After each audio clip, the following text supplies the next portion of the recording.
Publishing. Wade Franson is the host of Created in the Image of God, a series that examines the role of religion in society, from messianic returns to the emotive responses transmitted through our culture. Wade fearlessly addresses reality claims from all directions, objectively exploring their compatibility with Holy Scripture. Tonight's episode, The Koran for Beginners, with Mekye Abdus Salaam. Good evening, everyone. This is Wade Franson. I'm your host with Created in the Image of God. Tonight, we have a very special show. We have an imam with us, and we've had him on the air before. It was some months ago. And at that time, we had technical difficulties, and most people couldn't really hear what he was saying. We had a test run in which everything worked perfectly. And right before we went live, we've been having a few technical issues again. But I'm going to invite the audience and myself to issue a quick silent prayer. Is there any remover of difficulties save God? Say, praised be God, he is God. All are his servants and all abide by his bidding. Perhaps that will assist us in removing any remaining technical difficulties. And without further pause, we'll invite Mekye into the studio and find out. How are you, Welcome, my brother? friend. Hey, how are you? Can you hear me? I hear you just fine. Okay. Well, you know, the devil works in mysterious ways. He seems like when he wants us to get working, he wants to interfere. So how are you, my friend? Well, we're very, very pleased. I'm doing just wonderful. We're very pleased to have you in the studio this evening for this show, The Koran for Beginners. And as the audience knows, we typically like to follow the theme of created in the image of God by finding out your creation story. Where did you come from? What is your origin story? Even going back to your parents, where they came from, and how it is that you were brought forth into this world, just to get to know you a little better. So I'm also going to throw in a nice little twist there and say that I'm very interested and curious as to how one becomes an imam. And I'm sure there are many, many paths to that, but looking forward to hearing your particular version of that. So please do share with us a little bit about your early years, your background, where you come from. Okay. Well, first of all, my name is Mekye Abdus Salaam. I was born and raised in Pennsylvania. My family is Southern. We were raised and reared in Augusta, Georgia. Oh, I'm sorry. This is sliding. Please forgive me. We were moving up to heaven while you were descending. I don't know where. Well, you know, we try to avoid these difficulties here. Yep. So, just a little bit about my background. I was raised in a multi-faith family. Mainly, most of my family were Christian. I've actually have a background in parochial school. I was raised in Catholic school. In my high school and junior high school years, I was introduced to the Pentecostal and Presbyterian denomination of Christianity. Islam has always been in the forefront of who I was spiritually, even before I understood or knew. I was one of those people who always questioned when there was a conflict in scriptures. It said one thing, and then because of the type of education and where I was educated at, we were never allowed to question whether or not a verse in the Bible or a verse in the Torah or a verse in the Koran specifically said this or that. You was just supposed to accept it as it is. And through my life journey, I began to question things on my own. But the uniqueness of me starting to be brave enough to question these things, I realized that the divine word was not just maybe established in one book or another. I realized that this was a chain of narration. And that's probably one of the things that I want to kind of like talk about today, because a lot of people have a misconception about what Judaism is, what Christianity is, what Islam is. And a lot of times these misrepresentation comes from the propaganda machine or hateful groups that have their agenda. So through my journey, I was able to see that the words in scriptures, whether it came from the Bible, whether it came from the Torah, or whether it came from the Koran, there was a consecutive message. And the general message that all three books were talking about was love, unity, and compassion, this mercy. And so when I started questioning certain theologians about these things, a lot of times when the question was difficult, it became to a point where we just had faith. We believe in it as it is, and we just don't question it. And that wasn't Well, good enough for me. yeah, so let me ask you to pause there and let me go back on a couple of the points that you raised. The first one being, you mentioned that you come from a multi-religious background or an interfaith background, but I didn't catch where the Islamic connection came from. Was that one of your parents, or was that an exploration that you did on your own Well, independently? I had a lot of friends that were Muslim far as actions and deeds. They didn't necessarily go around blabbing that I'm Muslim, just like I had my friends didn't go around blabbing that I was a Christian or blabbing that I was a Jew. But my Muslim friends, I noticed they had a different walk. Their walk wasn't even just about scriptures. It was the way that they were raised. It was the way that they did things. It was the way that they dressed. It was their mannerisms. And the irony is, prior to my mom passing, she passed a few years ago. One of the things that I recall growing up is that in Islam, we use the word adab. It means like mannerisms and approaches.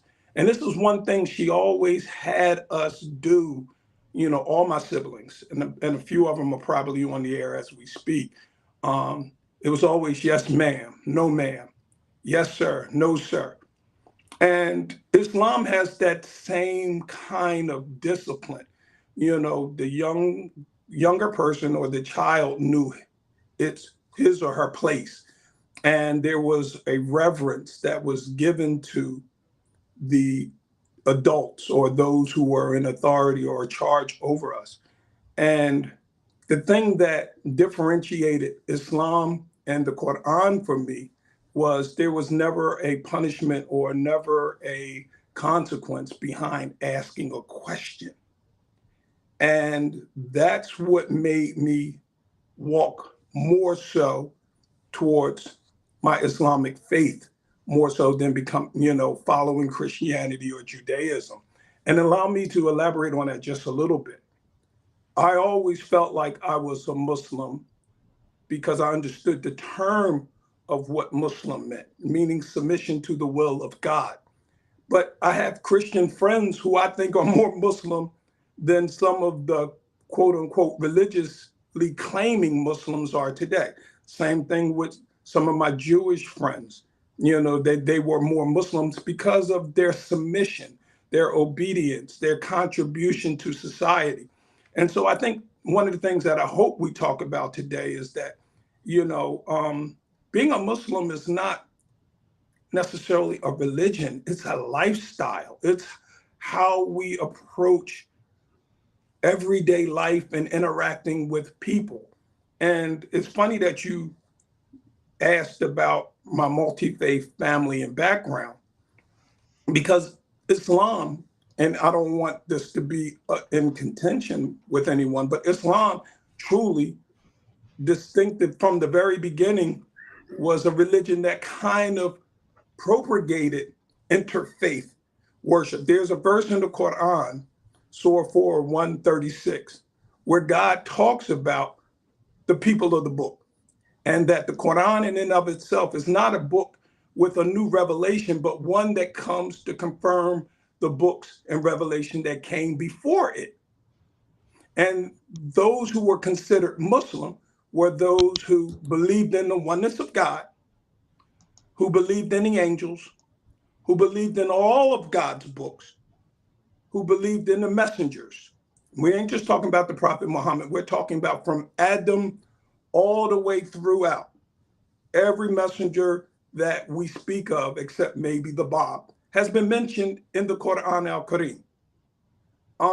So this was something that was unique to me, and that sat with me, like really stuck with me, because it was the only religion that didn't negate the Christians or the Jews. Where in the other perspective, the Jews had issues with, or some Jewish people or Hebrew people had issues with Christians. And some Christians had issues with the Jews or the Muslims. And therefore, but the Quran was the only book that initially mentioned the Christians and the Jewish people and said that they were all not alike. And there were those who were submissive and did these acts of ibadah, or acts of worship, that were considered Islamic. And those people are getting their paradise, or they're going to gain their reward in paradise. And, God or Allah made this very clear in the Quran. And a lot of people don't even understand or know that. Thank you. So one of the other questions that I wanted to go back and follow up on, and then we'll come back to where you're at right now in the narrative, is you mentioned, there were Muslim friends that you had that weren't blabbing about the fact that they were Muslim, and Christian friends that weren't blabbing about the fact that they were Christians. And this just reminded me of something I've frequently said, which is that in the Bible it says we should be the light of the world, right? Jesus says we should be the light of the world, not the loudspeaker. Absolutely. And what I've come to think about a lot is that people can profess whatever they want. Right. And it's to the point where there's almost something that can be almost profane about professing, right? And we're cautioned in the Holy Writings, about our words, right? It's so easy to say things. And it's also easy, therefore, to be a hypocrite, right? To have our deeds not match our words. It's like the easiest thing in the world to be a hypocrite. Just go off at the mouth and then don't follow up. Well, if I may say, Wade, that's one of the things that I loved about Islam, and I push. My friend Hamza will also attest to this, that sometimes, it's not conducive to just speak. Let your actions precede what you're going to say. Like, there's an expression that I've always adopted. I've heard at a very young age. And that, when you're walking your walk, people should be able to identify what you are. Maybe they won't know if you're Muslim, Christian, or Jew, but they know that you are a God-fearing person by what you do. I shouldn't have to don the kufi or the Islamic garb, the jalabiyah, to be known that like, oh, that's a Muslim.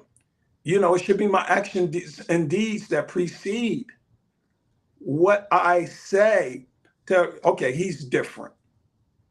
And then it becomes warm and opening, that people like, I want to know a little bit, like, as you asked, a little bit about yourself. Who are you? Why do you do what you do? And a lot of times I'll just say, because the scriptures or the Quran or the Bible, it tells me to do these things. Now, I don't want to sit here and portray like I'm perfect. I've made mistakes in life. But in the same walk, there's times where God done reeled me in and was like, okay, enough is enough. and I need you to get back on your job. And, this is where I'm at in life at this present time. My Well, and whole life is. Mhm. speaking of that, we met. I think we met over the topic of the Interfaith Library, Absolutely. which you have launched, and we're going to take a commercial break here in a minute and show a little ad for that. But you've also invited me to blog on that site, which I've started doing, and as the audience I think knows, I'm a Baha'i, and I'm blogging about the Baha'i faith on that. And in the last blog that I wrote, I quoted the Quran: "No distinction do we make between any of his messengers," right? Which is something you were alluding to earlier about the Quran being a book, and naturally because of its place in history. I mean, obviously, the Hebrew Bible, the Torah, the law, the prophets, and the writings. Christians would interpret it as having a lot to say about Jesus, in terms of prophetic references, but they're not specific or explicit in the sense of looking back from a historical perspective, right? Of course, Jesus spoke a lot about the Jews, the Pharisees, the Sadducees, and what the promises were for them, and where they had gone off track, and what was yet to come. And so the Quran also has that benefit. Would you agree with that, of being at a point in history? Now, God is obviously omniscient. I like to explain that, since we understand time and space to be a function of the creation, right? The movement of the planets and stars, and Einstein's, explanations of the theories of specific relativity and general relativity, and his theories about time itself. Obviously, the creator sits outside of that, which might be hard to understand or comprehend, but therefore, the creator knows the past, present, and future because he sits outside of time and space. But we do not. And in that sense, the words of the Quran have the benefit of commenting on the past in a way that the Torah and the Gospels do not, right? And therefore also to mark a point in time and project out into the future, right? So the topic tonight is a beginner's, the Quran for beginners.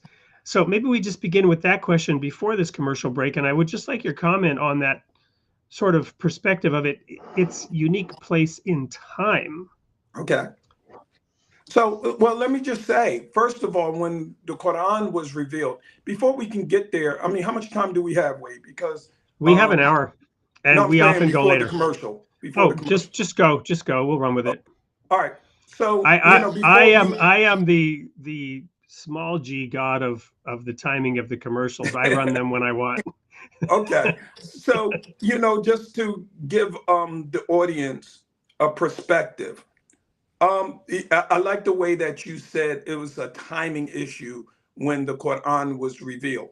But before we can really have an understanding of that, we have to understand the path in which this revelation came into. So prior to, as the audience may know, there were four major books. So we know the Torah, which was given to Musa or Moses. And then from there was revelation that we as Muslims call the Zabur. And the Zabur were given to Dawood or King David, which is today recognized as being the Psalms. And then, of course, the Injil or the Bible, which were the Gospels that were given to Isa alayhi salam, or Jesus Christ, the Messihi, Isa ibn Maryam, the Messiah, Jesus Christ. And then, of course, the final revelation, which we Muslims say that was the final revelation from this path of suhufs, was the Quran al-Karim. So prior to these four books, a lot of God-fearing people or people of scriptures or people of religious background don't realize that there were revelations preceding these four books. But they were not considered books. The word we use in Arabiya is called suhufs, or they're more like parchments or scrolls or manifests. And It starts all the way back to the prophet Adam. Adam was given 10 of these suhufs. There was 100 in total. And then, of course, we know the story about a Cain and Abel. Cain kills his brother Abel. And then God blesses Adam and Eve with another righteous son. Excuse me. And his name, according to the Bible, is Seth. In Islam, we call him Sheath. And he was given 50 of these suhufs. And then from that, there was a lineage that led up to Prophet Idris. And in the Bible, he's known as Enoch. Enoch was given 30 of these suhufs. And then finally, the last 10 suhufs was given to Ibrahim. Now, the irony why I'm bringing all that in is because at the time Ibrahim had these 10 suhufs, he had the compilation of 100 of these manifests or these legislations or these regulations for humanity that God had sent down through this whole timeline. And then it was the issue which divided us. I like to say the devil started putting his little hands into work. And this is what divided us, because now it became an issue. Where's the righteous covenant? Was the covenant through Isaac, or was the covenant through Ishmael? And we can get into a real nice academic discussion about this, but the Christians in the Judeo tradition say that Isaac inherited the birthright. We as Muslims have a problem with that because Isaac was 11 to 13 years younger than Ishmael. Just real brief. And in Deuteronomy makes it clear that the birthright was inherited to the firstborn. Now, let's put a pin in it, because this is a really fascinating discussion that I want to have. Okay. But I think this is a good time to break for the commercial.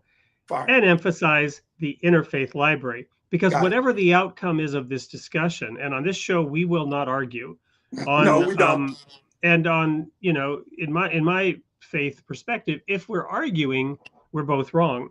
And so absolutely. there's no reason either of us should press or push our point. But I look forward to looking at the different perspectives, and I hope the audience will find it as fascinating as I do. What you've said so far, I'm just sitting here and I'm drinking it all in. It's just wonderful and fascinating to get your perspective on this. And I'm so grateful that you founded the Interfaith Library. So let's take a look at this ad we have prepared for that.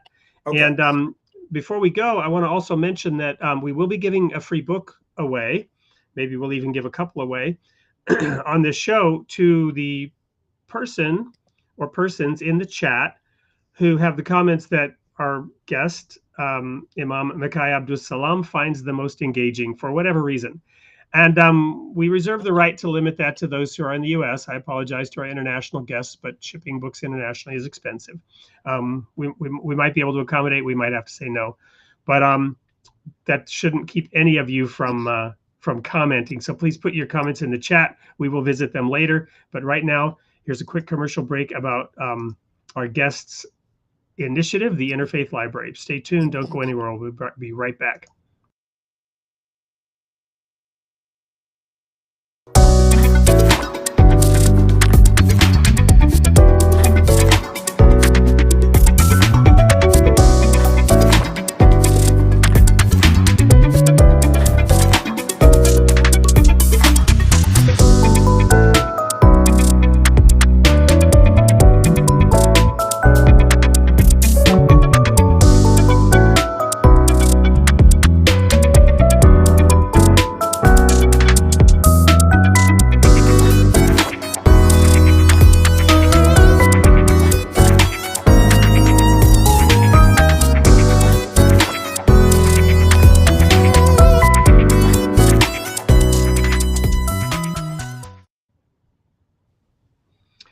Welcome back. I'm Wade France, and this is Created in the Image of God, the Role of Religion in Society. I'm here with Imam Mekye Abdus Salaam, and there's a QR code. You can just point your device at that, and it'll take you to the Interfaith Library. I also was asked by one of the guests in the chat about the blog series I do there, and I went ahead and posted a link there as well, so you can get there that way as well.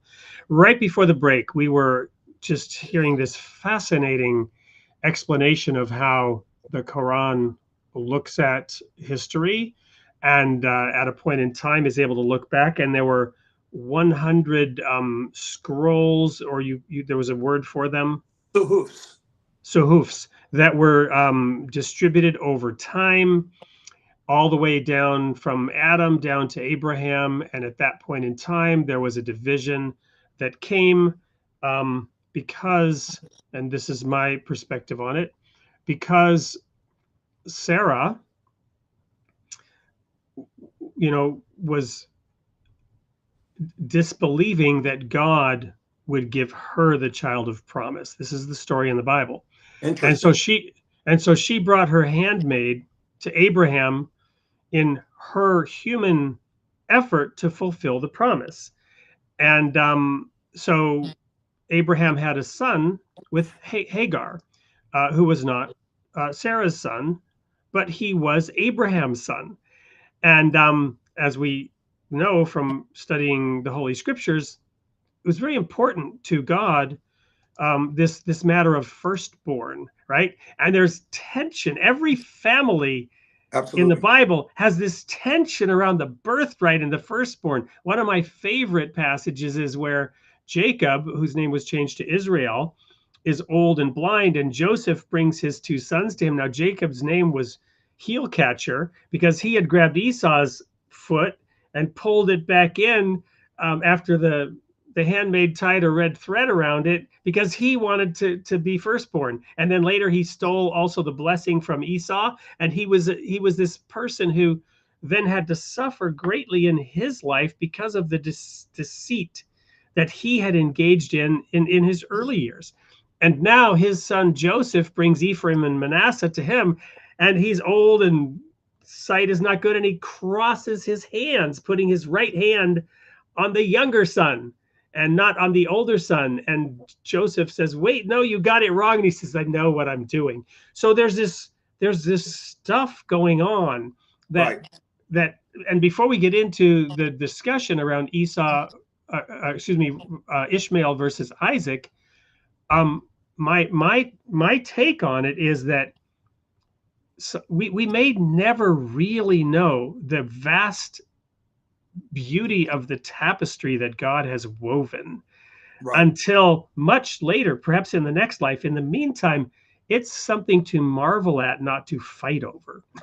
And I agree with you. And if I may just, interject, and, when I was going through this explanation, I just want to make it clear for the audience and for you, this wasn't an issue about creating tension, or this was an issue of contention. My thing was just to explain that there was a covenant that was given to both of them.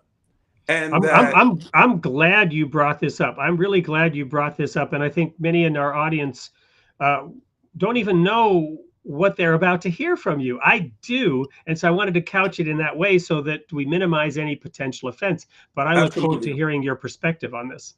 Well, the reason I brought it up, because people have to understand where what we call in Islam, in the Arabiya, the isnad, the chain of narration. Where did it come from? And did it just randomly come out of the thin air? Because everybody knows, the story of Isaac, and that he received this covenant and this promise. And through Isaac's bloodline was the Judeo-Christian tradition. And well, hang on. Let's go back to Abraham first. God's promise to Abraham, he said, leave your father and mother and go to a land I will show you, and Absolutely. I will what? I will do what? Multiply. Yes. He will multiply his nation. I mean, it's supposed to be an infinity, beyond the stars in the heavens, and sky and the sand of the seashore. Absolutely. If you could count those grains of sand, you would know how many children Abraham would have, and they would be, many nations, not just a vast multitude of people, but many nations. And and this is one of the reasons why I'm very careful of using the word when I talk about the Jewish tradition using the word Jew, because Jews are only related to one of the 12 tribes of Judah. It's just the tribe of Judah. You're excluding the other 11 well, tribes. not necessarily, because there's also a national, right? Well, the true. first time the word Jews is used in the Bible, the Jews were at war with Israel, and Absolutely. Israel was the northern kingdom of 10 tribes, and Judah was the southern kingdom of 2.5 tribes. It was Judah and Levi and half Right. of Manasseh, and maybe some Benjamin thrown in there. And then you also Absolutely. had something called the remnant of Israel, because there were people who left Israel because the nation of Judah was more faithful for longer, and many of the people in Israel fled south because of their desire to be more religiously, correct according to the Torah. Absolutely. But thank you for bringing that up. Sorry Well, for. but like I just, I guess the point I was making, through the lineage of Isaac was the Judeo-Christian ideology, and it's through the lineage of Ishmael was through the Islamic tradition. But when we take that crossroad and bring them back together, it still comes from the origin, or the lineage of scriptures to follow comes from those hundreds of hoofs, which was finally established with Abraham. So all the regulation, these books that we talk about today, the Torah, which most Hebrew or Jewish people use today, is not really the Torah, it's the Tanakh. And then, but Yes. but coming Thank you. from that is the Torah, the Zabor, which is given to David, which is the Psalms. There are some scholars who even mention Solomon with the Proverbs. But then again, we go on to the Gospels with Christ, and then the Quran with the Prophet Muhammad, sallallahu ta'ala alayhi wasallam, peace and blessings be upon him. So my whole point was, I'm bringing this up to establish a legitimacy for the Quran. I'm asking the audience, if they have never get you a translation of the Quran and read it for yourself. I'm saying everyone should read the Quran at least once. I'm not saying convert to Islam or not. I'm saying read it, because what happens is people are quoting and saying things about Islam or saying things about the Quran, and they haven't never read the book at all. So how can you speak about something you have no knowledge of? Yeah, let me make a comment here. I'm sure that Jewish people among us, Christians among us, really take offense when people malign their religion, right? When people attack their religion, right? And it's typically, atheists or anti-religious, and who take verses out of context or misquote things or bring up spurious arguments. But let's reflect for a moment on how many of us, and myself included in a past life, did that same thing about the Quran without having ever read it, right? Taking something that I'd heard from somebody else, and didn't go bother to see if it was true or not, but it appealed to me because of my bias and my prejudice, and therefore I started repeating it. Well, and it's interesting that you brought that up, because like my brother and companion Imam Hamza, who's here with us today, just a few months ago, we were in a community in Rocky Mount, North Carolina, and we were feeding the community, free food for everybody, but we were giving out English translations of the Quran. And what shocked me was that there's still a population of humanity who's never even heard of the Quran, more so even reading it. Just like, what is this? I've never heard of this. And where this community is technically the Bible Belt. There were 12 main established Christian churches in this area, and there was no real understanding about Islam or the Quran. And Brother Hamza, I'm not giving him praise, but I'm commending him on this. When people were kind of reluctant to take the Quran, he said, before you do that, just read chapter 19. Chapter 19 is the chapter about Mary. The whole story of Christ is in chapter 19. And most of them were so shocked They was like, wait a minute, y'all, your Quran has a whole chapter on Mary. I mean, this isn't to denounce another scripture, but yes, the Quran has an entire chapter of Mary. And then one individual came to me and he was like, well, this is beautiful, but Muslims don't believe in Christ. And I said, who told you that? You just read the chapter. Well, how do we know you didn't just handwrite this? You know, we acknowledge that Christ was the Messiah. We acknowledge, because Allah says this in Quran, said he was the Messiah ibn Maryam. He was the Messiah, the son of Mary. And it also says that he was the Kalam of Allah. He was the word of Allah. It also says that Allah's spirit, his ruh, was with him. So when we had this conversation, and I said, where do we differ? We believe that Isa was the Messiah. We believe that he was the Kalam of Allah, the word. And we believe that the spirit or the ruh of God was in him. Where do we differ? And well, the thing is, it's just a difference in interpretation or a difference in understanding. And I'm saying that shouldn't divide us, because if we're literally saying that we agree with you without putting our own biases and prejudice and interpretation on, this is what God said, and this is what we do as Muslims when we recite the Quran. We take what God say, we don't put our own twist to it, and we just move out on it, period. So I know where people differ on this, and I'm not even going to bring it up, but I'm going to make a comment, which is, one of the reasons I know where the difference is because I came from a denomination in which I was in the ministry, and we were given a series of, I think, 31-hour lectures by a scholar whom I greatly respected about the nature of God. And this 30 series, you know, back in the day, it was VHS. Every minister had to watch this, and there were some things in there that I disagreed with, and I disagreed with them from a theological perspective. And most of the ministry, in fact, almost 100% of the ministry disagreed with what was in that series of presentations before they went through it. But many of them became convinced of it, and now we had a debate about theology, a debate about the nature of God. And each side believed that they knew the truth about the nature of God. And this debate split the church right down the middle. And this wasn't just a church, this was a global denomination with people in like 140 different countries. And the whole denomination split right down the middle.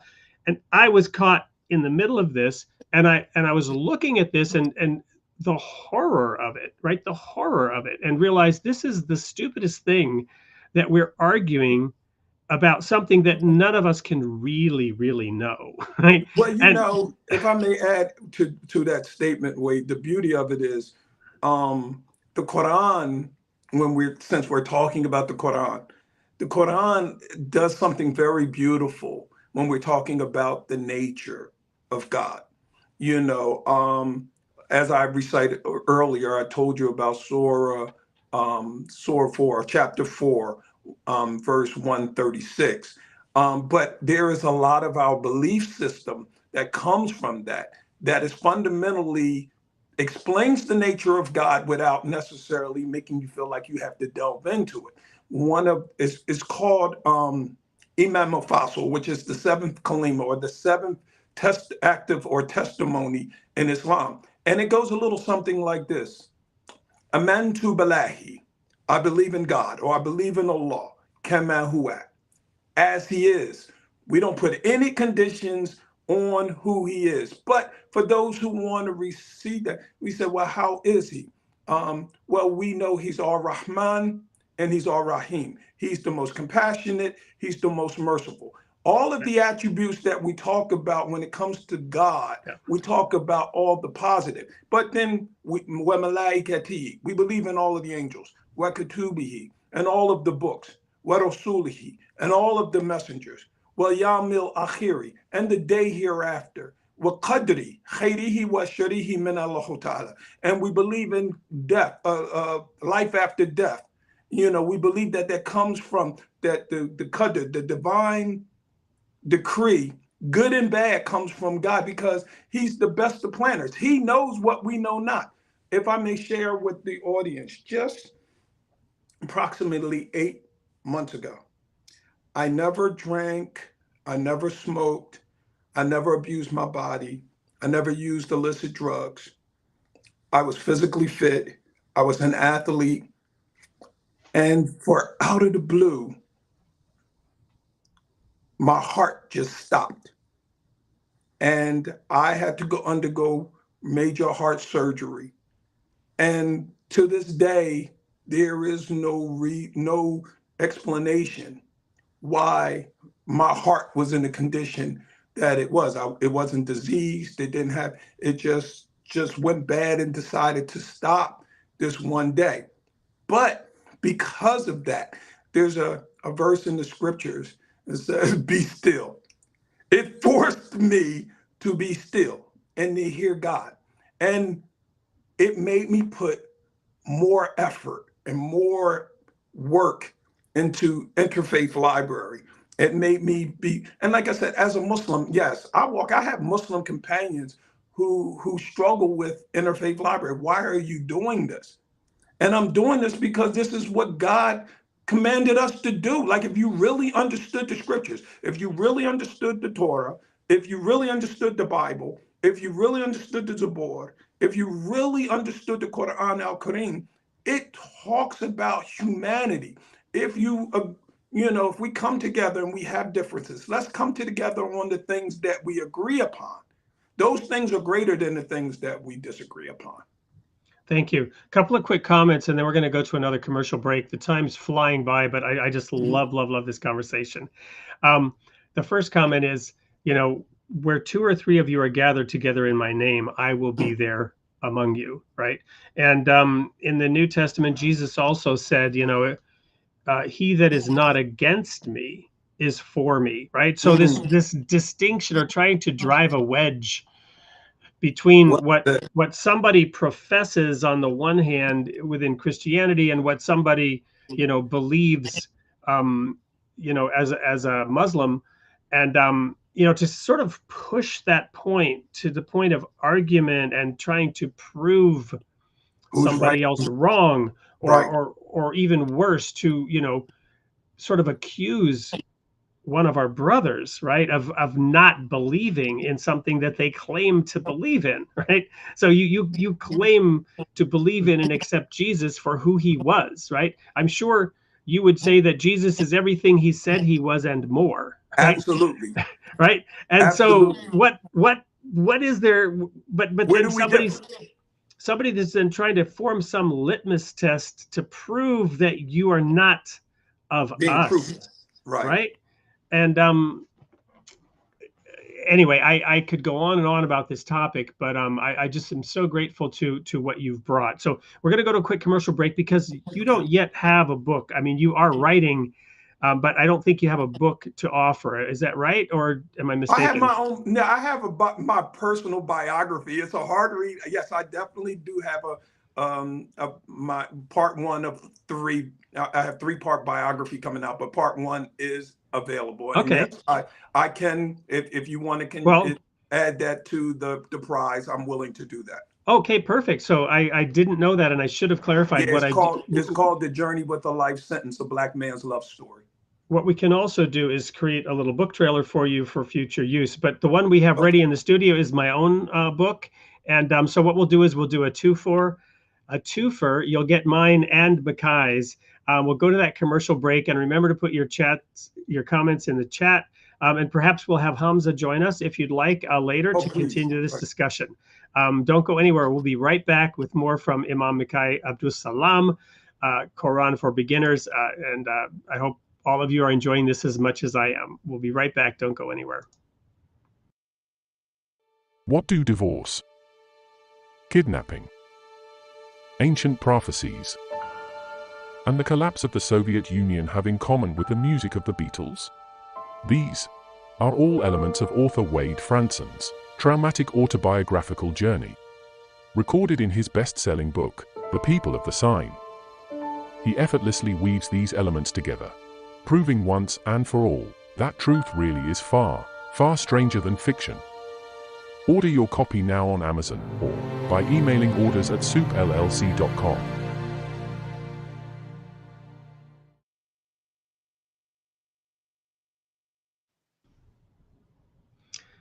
And there's that QR code if you'd like to order it, or just get active in the chat. So it occurred to me that we did not actually have you explain the Quran's version of the story of Abraham's sacrifice of his firstborn. Well, it's a difficult discussion since, like you said, we're on this interfaith mission. The best way that I can articulate this without controversy or creating contention, we believe as Muslims that the sacrifice was not Isaac, that it was Ishmael. And the reason that we believe that can actually be also attributed to some of the words that were in the Bible. The Bible goes to say in English translation, because this is not in Hebrew, it's in the English translation, that God asked Abraham to sacrifice his son, his only son. And then they interpolate the name Isaac. However, there's a problem with that just from the English perspective, because the word only implies that Ishmael wasn't alive or wasn't born or was not the son of Abraham. And if we're going to hold on to the word only, which is in the Hebrew language, then only means it has to be representative of the son, the only son that was alive. And at the time, Ishmael would have been 11 to 13 years older than Isaac. Now, if Isaac was alive and Isaac was the sacrifice, and we're not here to debate whether he was or not, then the word only, which is in Hebrew, should not be in it, because now Abraham has two sons. Now, here is the other thing I would like to add to that. The question or the debate that I've had with scholars in the past was the fact that Hagar, since you brought her up, was illegitimate. The Hebrew word for the wife of Abraham used for Sarah or Sarai was Aisha or Isha, depending on how you want to pronounce it. This exact same word in Hebrew was attributed to Hagar. The exact same word. Let me clarify. No. Okay. I want to jump in and clarify something here. The Bible actually makes no distinction. Hagar was absolutely Abraham's legitimate wife. There you go. That's the point. I just wanted to make that point. Yeah, it's funny. But some people say she was a concubine, she was illegitimate, his child was illegitimate, and therefore which of Jacob's wives was illegitimate, because he had two wives and two concubines, right? Naphtali, for example, I just happen to know this one came from the handmaiden of Leah, right?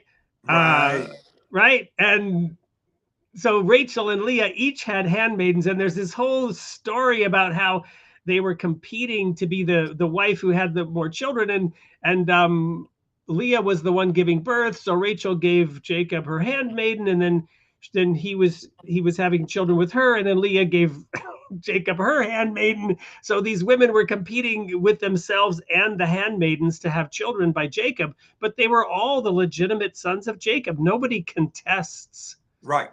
Nobody contests that these children were not of the 12 tribes of Israel because they came from the handmaidens. Well, this is one thing I would like to ask the audience to do, because I don't want, the one thing that as a teacher or as a preacher or a lecturer that I do, I don't never want anyone to take what I'm saying, faith-based without investigating themselves. So for my Christian brothers and sisters who may be tuned in, get you a copy, if you don't already have one in your library, of the Strong's Concordance. And then go look these verses up for yourself, the story of Abraham. you will verify that the word used for Sarah and the word used for Hagar were identical. And even in English, if you don't want to go through the burden of doing this research, even in English, the Bible states that Sarah gave her servant to her husband Ibrahim as his wife. The word is just explicitly said like this in Right. every So English so translation. So we can't. let's The point move I'm on, making because is, to me that's not even contested. But well, some people do. what understood. But what I want to know is, what does the Quran actually literally say The about this? Quran literally says that the sacrifice was Ishmael. No, what are the exact words? I'd like to know the exact words. Oh, well, I have to get the Arabic. I don't have it Because with me at the time. I because wasn't prepared for that question. But here's it definitely was here's my Ishmael's name. here's my perspective, just to lay the groundwork here. Abraham, according to the Bible, just according to the Bible, which I know, because I've studied it for 50 years, Abraham sacrificed both his sons Okay. in two different ways. Two different ways. Gotcha. He sent, because Hagar, Sarah wanted to get rid of Ishmael. He sent Ishmael in the desert to die. Right. And an angel came and saved Ishmael, according to the Bible story. Absolutely. But that would have possibly been unbeknownst to Abraham at a moment in time. Right. Now, remember, you have a time element. And at one moment in time, you hear about a car crash, and the initial report is your son was killed, right? And you later find out that report was erroneous, but for a period of time, you believe your son is dead. I mean, just throwing that out there. So I want to know exactly what the Quran says, because I'm always fascinated. I'm always fascinated by people thinking there's a problem when maybe there's not even a problem. There's not. But I will say this, and I will get that for anybody who can log back into your site or come to Interfaith Library. I will make sure that I specifically by tomorrow will have that whole, and you give me something to blog on tomorrow, that whole detail, so Sure. You can have it. Well, we'll also have you back, but I love the fact that, I just want to say this too. Go ahead. The sacrifice that the Quran explicitly talks about was the sacrifice of him being laid on the pillar and being stabbed. There was no ambiguity in whether it's was this the sacrifice, or as you, and I love the way you said that. But I'd also like to know the sequence of time and the sequence of events, because I'll give you the tafsir on that. But the other thing that we know is that not every detail is recorded. Well, we see, and the difference between Arabic or the Quran and other extraneous scriptures or sources, the Quran in and of itself has always been, since it was instated over 1,400 years ago. It's not just a literal read that any and everybody can just read and run off with. It has something what we call a tafsir. A tafsir is an explanation for every verse in the Quran. There are 6,236 verses. If you go to any of these tafsirs, it is an explicit explanation of every verse, 6,236 verses. In fact, some verses are so small that they can have 2 or 3 pages of explanation for that. And in the same regard, the other tradition that the Quran or Islam has that is beautiful, that works alongside with the Quran, we have these compilations called hadiths, which are explanations from the Prophet. And even those hadiths have a compilation called the Shar, which is an explanation and it's the same. It's the same with the Hebrew scriptures, right? And the Tanakh. Absolutely. And then you have the Targums. And so, you have these layers. But the thing is, at some point, in the Baha'i faith, you also have something called Pilgrim's Notes, right? So, and we are told, they're available and we're encouraged to read them, but we're told don't trust them. Because Really? they are not authorized. They are, in other words, it's not don't trust them, but if there's a difference between a pilgrim's note and the higher level, you throw the pilgrim's note out, right? You follow me? So it's like that. There's a hierarchy. It's not that we But don't the study them. The problem we have with those, like even in Islam, we have hadiths that have lesser or greater grades. There you go. We do.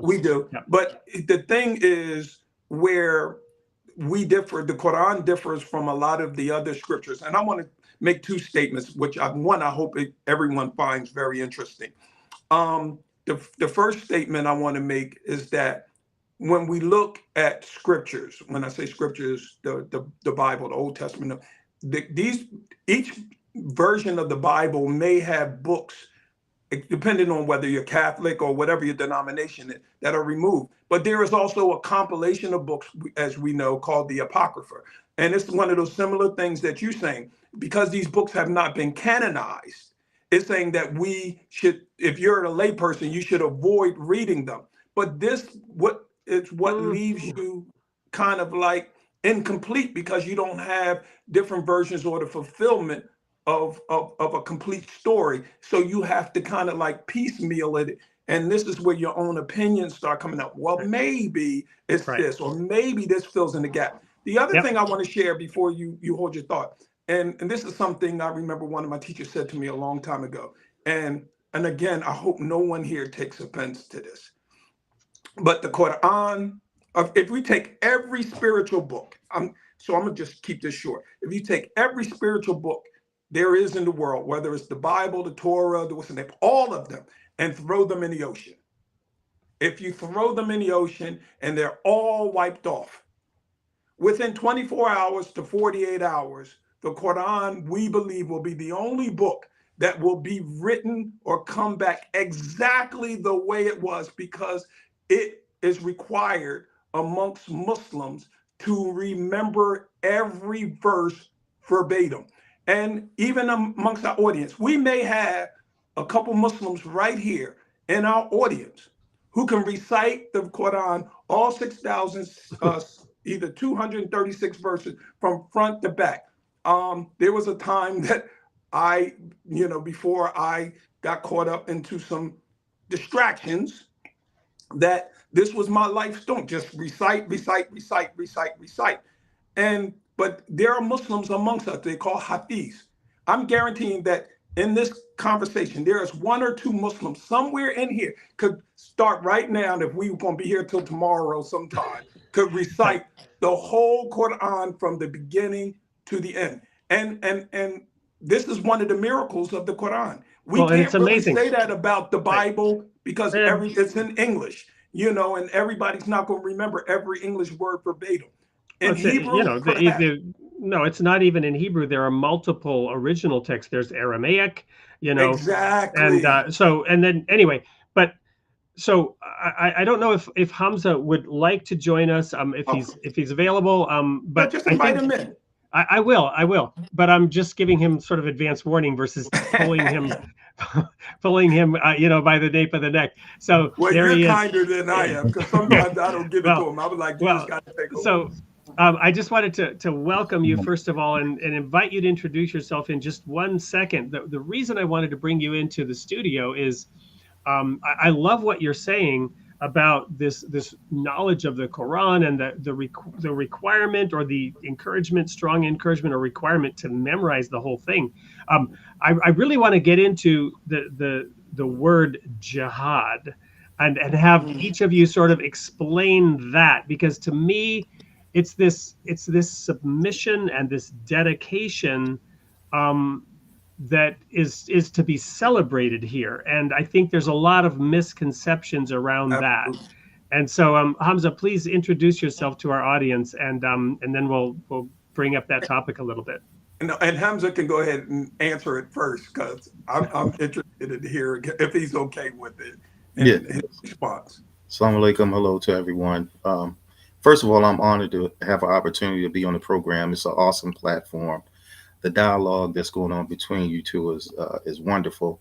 I just want to say that in your question about jihad, in its most basic understanding, as far as Islam is concerned, it's the striving. It's the striving of one's nafs, the strive to overcome personal things that may be going on in your life, personal things that may be affecting not just you, but that could be affecting others that you may have to overcome.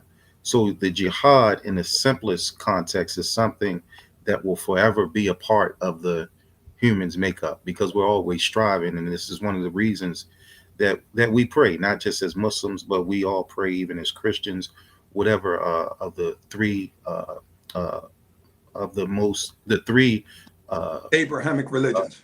right faiths that are most known to us, the Jewish faith, Christian faith, and the Muslim faith.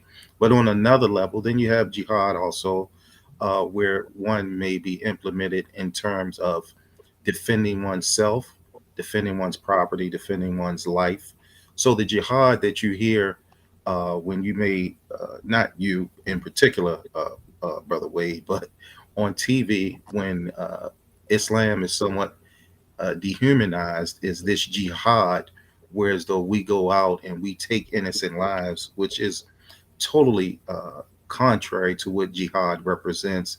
And you see these Muslims yelling Allahu Akbar, running in the buildings and things of this nature. And this is totally not a practice of Islam. This is not what the Quran teaches. This is not what the Prophet Muhammad sallallahu alaihi wasallam brought. And this is not, and as a matter of fact, we don't want to stop there. None of the prophets or messengers of God ever taught this way. So when we follow up the Prophet Muhammad sallallahu wasallam is also based upon what the former prophets had brought before. So right. Allow me to interject just one thought here, and that is that Jesus said, "Let him that is without sin cast the first stone." Absolutely. I challenge anyone to highlight a religion that did not have followers who have committed deeds like this, right? Right. So that is an important point. One doesn't judge the religion necessarily by the followers of that religion. Of course, one also does judge the religion by the followers, but in a limited way, right? So anyway, go ahead. Sorry. Yeah, no, and it's a good point because this is a concept of jihad, and as a matter of fact, it's a name that some people actually name their children because those who understand the religion, they give these names which are glorifying Allah to our loved ones, and it's not in a way where as though to stigmatize what someone else may think of what the religion is when they may think of jihad in their mind. So we have to take an opportunity to demystify what has been made mystified amongst the people. And Well said. thank you. It was a great question, Brother Wade. And to follow up with Hamza, I agree with him, and he kind of really took my words. Basically, what fundamentally jihad is a personal struggle. It's overcoming your personal struggles, whatever that may be. And yes, there is a time where you're allowed to defend yourself and defend your property and defend your family. But this is not even the jihad that the propaganda machine is propagating. It's making, like Brother Hamza said, this reckless abandonment of just murdering people for no reason whatsoever. And this is not Islam. And even though I don't know if you're going to ask this question, Brother Wade, but I'm going to also add another word that is sometimes misrepresented. And that's the word is Sharia. All the Sharia is a divine order or legislation or regulations or provisions or injunctions that your scriptures have ordered you to do. And because, when we say as Muslims, like Allah subhanahu wa ta'ala says in Quran, A'udhu billahi minash shaitanir rajim, Hurimat alaykumul mayta wadam walahim khinzir.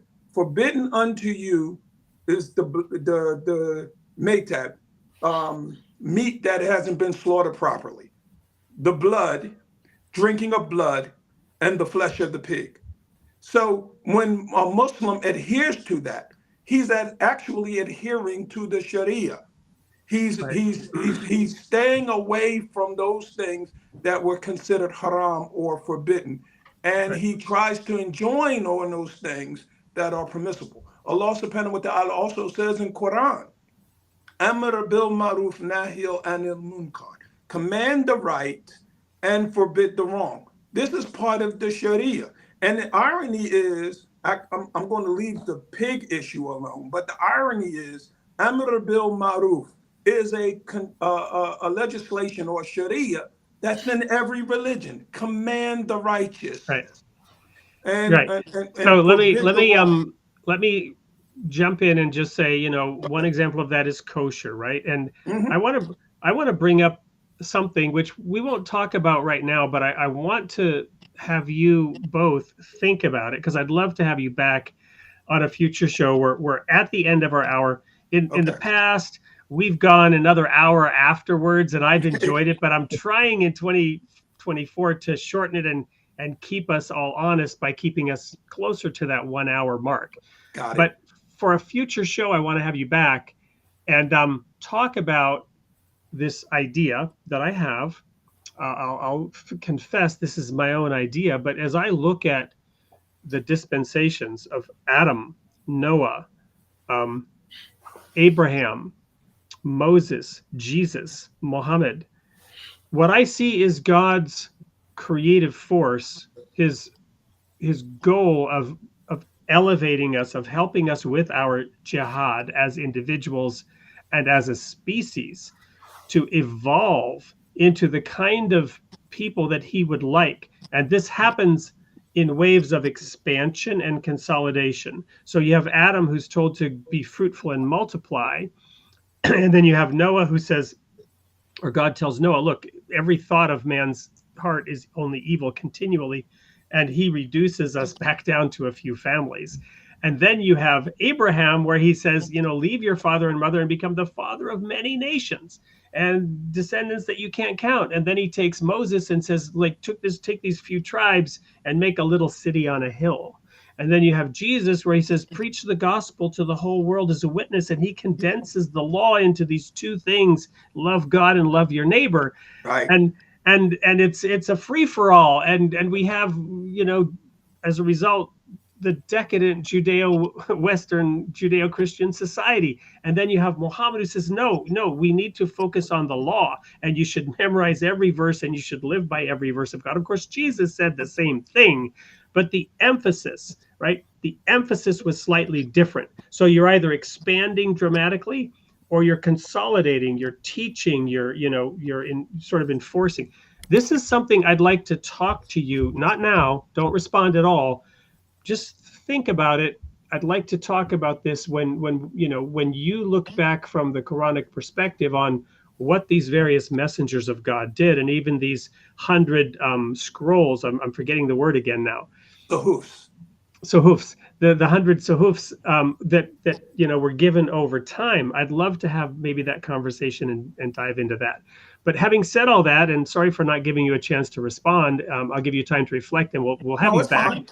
Let's talk for a moment about some of these chats, and let's make sure that we give a book to somebody. I don't know if you guys can see the chat over there on the right of your screen, but I can also show some here that I found interesting. Ralph Shoemaker early on in the show was responding in this manner when you were talking about what Islam meant initially.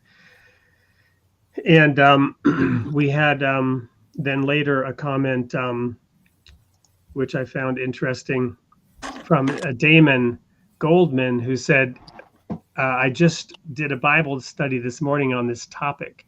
Strange how things like this come full circle. Now, that was when we were talking about Isaac and Ishmael and Hagar. Lord Kai here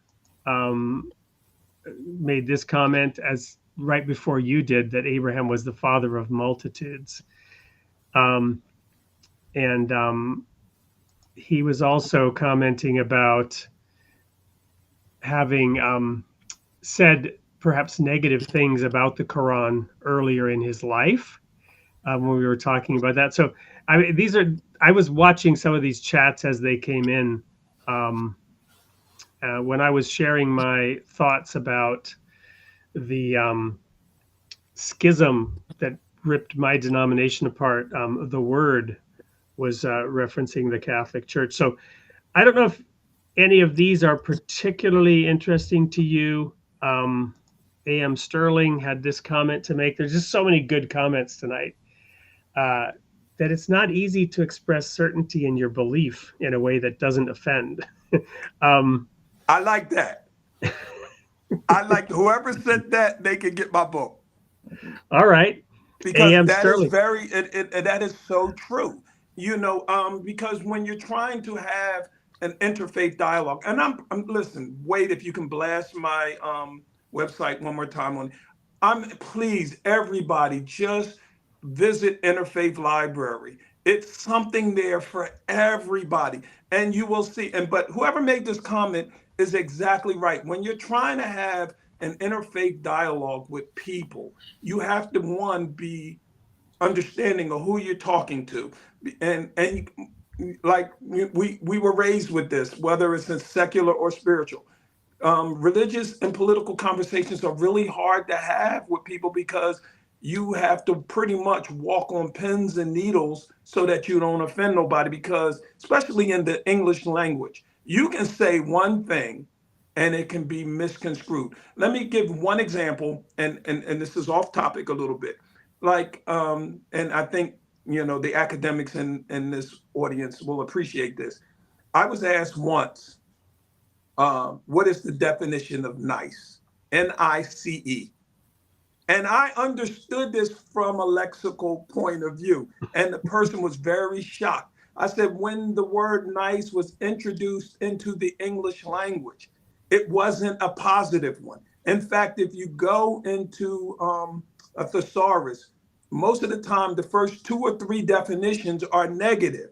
It's not until the 3rd or 4th definition that we have this positive consent of nice. So now that we know that, and me and you and I, we could be having a conversation and the person can interject, and I can feel like that interjection is asinine. I mean, like, he was nice. That was a nice thought.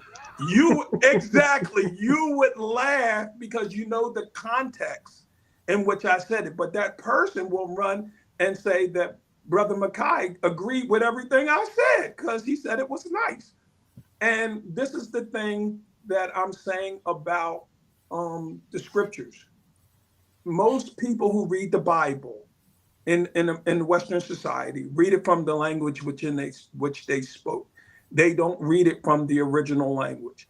In Islam, it is very much encouraged throughout, whatever era or period of time, that even if you don't know the whole Quran, it is incumbent upon you to learn verses in the original language so that you can have a better understanding, because there's words in the Quran that you really can't translate in English. You use the word Wade, and I'm going to use it when you talk about Allah or God's omnipotence. He's omnipresent, omnipotent, all of these, but most people have to go to the dictionary to look at it. And no, that word is probably the closest way to describe. In Surah Ikhlas, we have a Surah 112 of the Quran. Allah, if I may recite it, Bismillahirrahmanirrahim.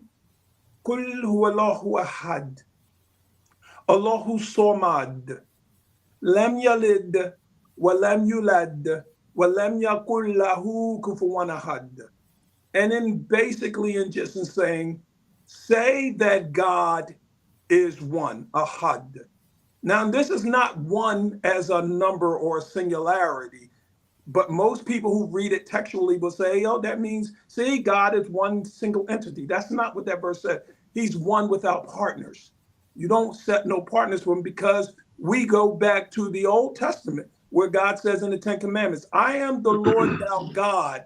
There is no God but me. And I'm bringing this up because the second ayat or second verse in that says, Allahu Samad. And that word Samad is so hard to translate in English. You know, he's basically eternal in every way. There is no beginning, there will be no end.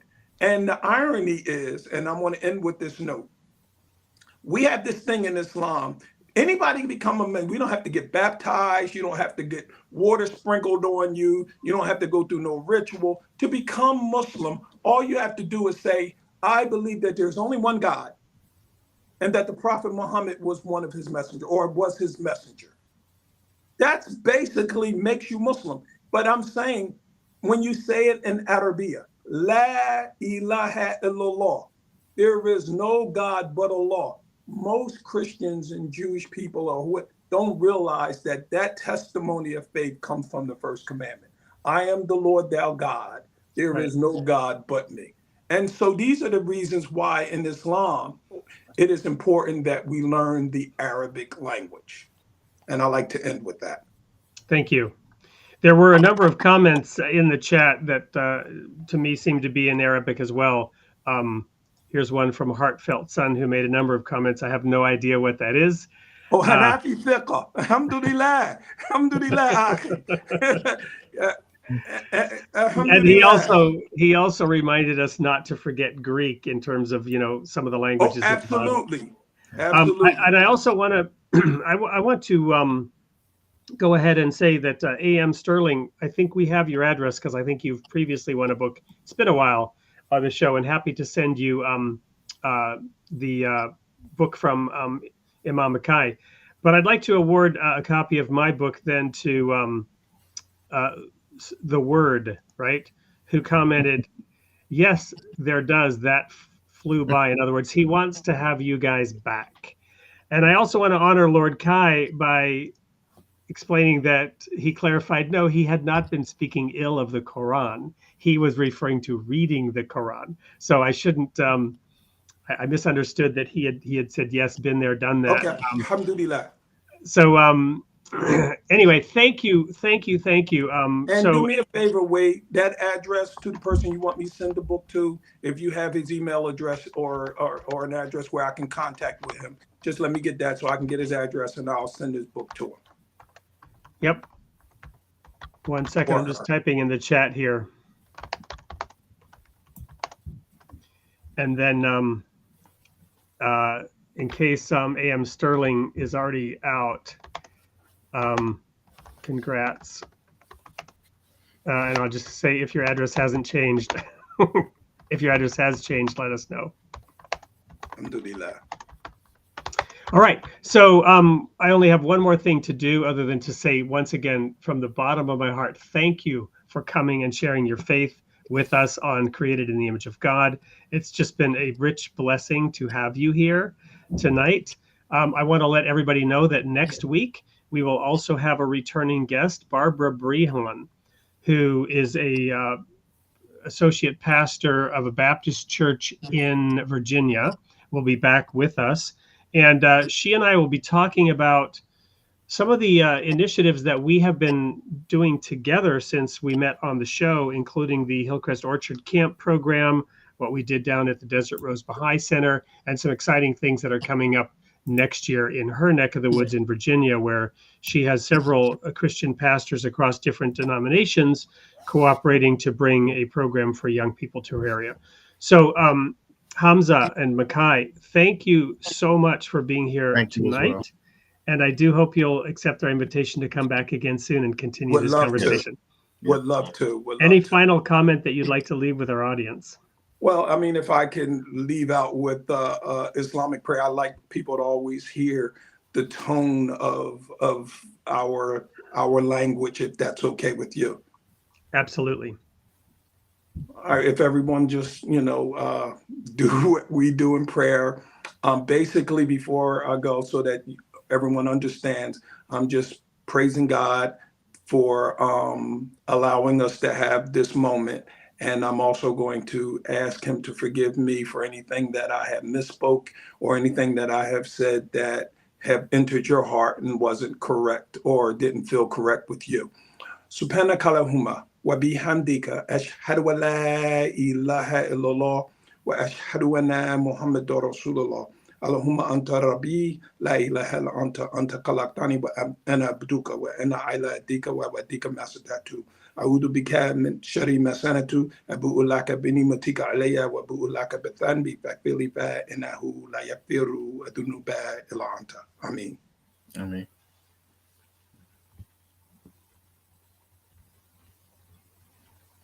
So thank you again. And to everyone, same place, same time next week, 8 p.m. Central, created in the image of God. Between now and then, have a wonderful